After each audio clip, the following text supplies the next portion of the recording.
কিছুদিন আগে উবারে এক ভয়ঙ্কর অভিজ্ঞতার শিকার হয়েছিলেন চিত্রনায়িকা নিঝুম রুবিনা। সামাজিক মাধ্যমে তার সেই অভিজ্ঞতা শেয়ার এর ভিডিও হয় ভাইরাল। এবার সেই উবারের মালিকের খোঁজ পাওয়া গেল। বিস্তারিত হাসিব খানের ডেস্ক রিপোর্টে। মোটামুটি ভাবে কিছুটা একটু স্লো করেছে, তখন আমি জানটা নিয়ে জাস্ট জাম্প দিয়েছি।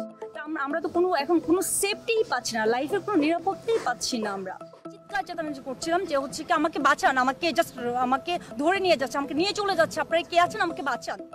গেল মঙ্গলবার উবারে চড়ে ভয়ঙ্কর এক অভিজ্ঞতার মুখোমুখি হন চিত্রনায়িকা নিঝুম রুবিনা। উবারে চড়ে বনশ্রী থেকে ধানমন্ডি যাওয়ার পথে হাতির ঝিলে অবস্থা বেগতিক দেখে গাড়ি থেকে লাফ দিয়ে নিজেকে রক্ষা করেন নিঝুম। সামাজিক যোগাযোগ মাধ্যমে বিষয়টি নিজেই জানান অভিনেত্রী। অবশেষে খোঁজ মিলেছে সেই গাড়ি মালিকের। জানা গেছে তিনিও একজন নায়িকা। ইতিমধ্যে এ ঘটনায় থানায় সাধারণ ডায়েরিও করেন রুবিনা। বিষয়টি নিয়ে গণমাধ্যমে নায়িকা বলেন, গাড়ির মালিকের সন্ধান পাওয়া গেছে। গাড়ির মালিক আমাদের ইন্ডাস্ট্রিরই একজন নায়িকা। পুলিশ তার সঙ্গে যোগাযোগের চেষ্টা করছে, কিন্তু এ ঘটনায় তিনি জড়িত কিনা তা এখনও বুঝতে পারছি না। পুলিশের তদন্ত শেষে পুরো বিষয়টা জানতে পারব। চালকের খোঁজ প্রসঙ্গে তিনি বলেন, উবার কর্তৃপক্ষের সঙ্গে পুরো ঘটনাটি নিয়ে আলোচনা হয়েছে। চালকের খোঁজও পাওয়া যাবে।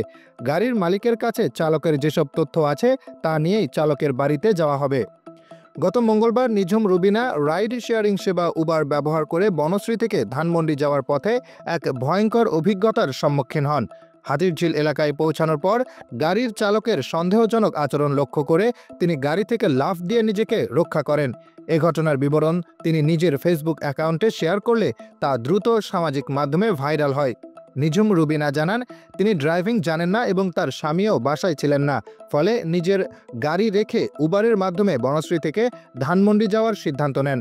যাত্রাপথে চালক হাতিরঝিল দিয়ে গুলশানের দিকে যেতে থাকেন, যা তার নির্ধারিত রুটের বাইরে ছিল।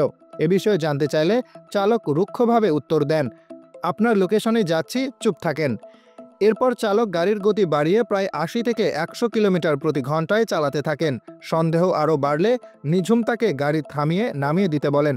জবাবে চালক তাকে চুপ থাকতে বলেন এবং কোনো কথা না বলার নির্দেশ দেন। এ অবস্থায় তিনি গাড়ির জানালা খুলে সাহায্যের জন্য চিৎকার করেন, কিন্তু কোনো প্রতিক্রিয়া না পেয়ে গাড়ির গতি কিছুটা কমলে তিনি লাফ দিয়ে নেমে নিজেকে রক্ষা করেন। এই ঘটনার পর নিঝুম রুবিনা হাতিরঝিল থানায় একটি সাধারণ ডায়েরি করেন। নিঝুম রুবিনা তার ফেসবুক পোস্টে প্রশ্ন তোলেন, আমরা কোন দেশে বসবাস করছি? দিনে দুপুরে কি আমাদের নিরাপত্তা পাবো না? উবার থেকে যদি এমন হয় তাহলে আমরা কাকে ভরসা করব? আজকে যদি গাড়ি থেকে জাম্প করে না নামতাম তাহলে আমাকে খুঁজে পাওয়া যেত।